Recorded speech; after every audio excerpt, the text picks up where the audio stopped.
Twelfth accountancy chapter 2 தான் பார்க்க போறோம். அதோட பேர் என்ன அப்படின்னா, accounts of not for profit organisation. பொதுவா நாட் ஃபார் ப்ராஃபிட் ஆர்கனைசேஷன்னா என்ன? அந்த ஆர்கனைசேஷன் வந்து ப்ராஃபிட் சம்பாதிக்கணும் அப்படிங்கிறதுக்காக பண்ண மாட்டாங்க.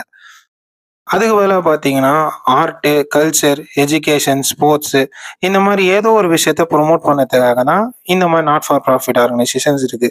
அத விட இன்னும் கொஞ்சம் சொல்லணும்னா, நம்ம சேரிட்டபிள் இன்ஸ்டிடியூஷன், எஜுகேஷனல் இன்ஸ்டிடியூஷன்ஸ் எத்தனையோ ஸ்போர்ட்ஸ் கிளப்லாம் இருக்கு பாருங்க.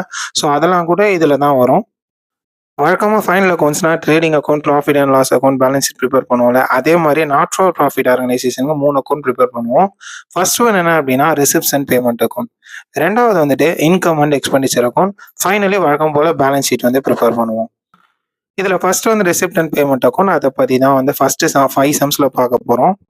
இதுல ஹெட்டிங் என்னன்னா, அப்படியே நம்ம வந்து ரெசிப்ட்ஸ் அண்ட் பேமெண்ட் அக்கவுண்ட் போட்டு எதனா பிசினஸ் பேர் சொல்லியிருந்தாங்கன்னா, அந்த ஆர்கனைசேஷன் பேர் எழுதலாம்.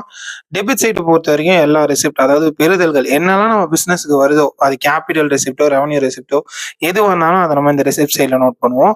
அதே வந்து பேமெண்ட் சைட்ல பார்த்தீங்கன்னா, என்னென்ன கேபிட்டல் பேமெண்ட்ஸ், ரெவன்யூ பேமெண்ட்ஸ் இருக்கோ அது எல்லாத்தையுமே வந்து நம்ம பேமெண்ட் சைட்ல ரெக்கார்ட் பண்ணுவோம். சிம்பிளா சொல்லணும்னா, என்னெல்லாம் வருதோ அதெல்லாம் ரெசிப்ட், என்னெல்லாம் போகுதோ அதெல்லாம் வந்து பேமெண்ட்.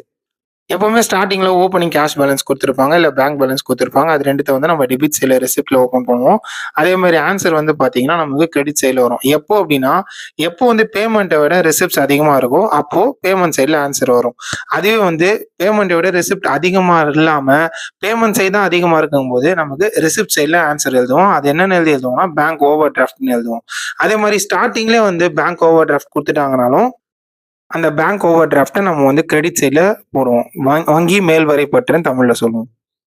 குறுக்கு இந்த கௌசிக் வந்தா அந்த மாரி ஒரு சில ஐட்டம் வரும். அதுல ஃபர்ஸ்ட் ஐட்டம் என்ன அப்டின்னா, டெப்ரிசியேஷன். இத வந்து நம்ம கணக்குலயே எடுக்கக்கூடாது. நெக்ஸ்ட் வந்து wages yet to be paid, இல்ல அவுட்ஸ்டாண்டிங் வேஜஸ்ன்னு குடுத்தாங்கன்னா அதெல்லாம் எடுக்கக்கூடாது. ஏன்னா அதெல்லாம் நான் கேஷ் ஐட்டம்னு சொல்லுவாங்க. ஸோ உங்கள கன்ஃப்யூஸ் பண்றதுக்காக கொஸ்டின்ல குடுத்துருப்பாங்க. ஸோ அதெல்லாம் வந்து நம்ம வந்து எடுக்கவே கூடாதுங்க. சப்போஸ் அத எடுத்துட்டோம் அப்டின்னா நமக்கு ஆன்சர் வந்து கரெக்ட்டா வராது. நெக்ஸ்ட் வந்து இன்கம் அண்ட் எக்ஸ்பெண்டிச்சர் அக்கவுண்ட். இது அத விட ரொம்ப ஈஸி. ஏன்னா கொஸ்டினே வந்து ரெசிப்ட் பேமெண்ட்ஸ் அக்கவுண்ட் தான் குடுத்துருப்பாங்க. ஸோ ரெசிப்ட்ஸ்ல என்னலாம் வருதோ அதெல்லாம் அப்படியே தூக்கி இன்கம்ல எழுதுவோம். பேமெண்ட்ல என்னலாம் இருக்கோ அதெல்லாம் அப்படியே தூக்கி எக்ஸ்பெண்டிச்சர்ல எழுதுவோம். பட் ஆனா என்னன்னா, கேபிட்டல் ஐட்டம்ஸ ரிமூவ் பண்ணிட்டு வெறும் ரெவன்யூ ஐட்டம்ஸ் மட்டும் போட்டு சர்ப்ளஸா இல்ல வந்து டெபிசிட்டா அப்படின்னு கண்டுபிடிப்போம். ஸோ எக்ஸ்பெண்டிச்சரை விட இன்கம் அதிகமா இருந்துச்சுன்னா எக்ஸ்பெண்டிச்சர் சைட் சர்ப்ளஸ்ன்னு எழுதுவோம். அதே வந்து இன்கம் சைடு கம்மியா இருந்து எக்ஸ்பெண்டிச்சர் சைடு அதிகமா இருந்ததுன்னா இன்கம் சைட்ல டெபிசிட்னு எழுதுவோம். இவ்வளவுதான் வந்துட்டு income and expenditure account. Balance sheet last year மாதிரி தான்.